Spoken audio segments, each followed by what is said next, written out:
Since releasing a vast cache of diplomatic cables this month, the anti-secrecy group Wikileaks has been the focus of intense criticism for divulging classified materials, embarrassing the U.S. government, and, in the Pentagon's narrative, potentially endangering lives.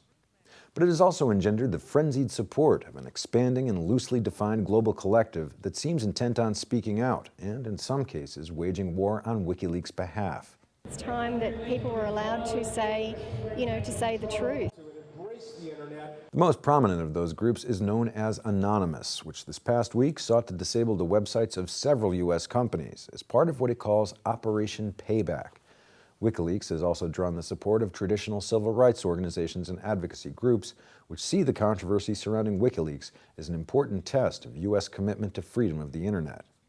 Several groups have expressed dismay over recent statements by U.S. politicians suggesting that Wikileaks founder Julian Assange should be branded an international terrorist or perhaps even assassinated. In a series of ads to be published in U.S. newspapers this week, the Australian activist group Get Up calls on Washington to, quote, stand up for our shared democratic principles of the presumption of innocence and freedom of information. But it is the activities of Anonymous and its members that have caused the greatest stir online. Several companies, such as Amazon, PayPal, and MasterCard, ended services to Wikileaks after the whistleblower site made its latest release of a trove of U.S. diplomatic cables.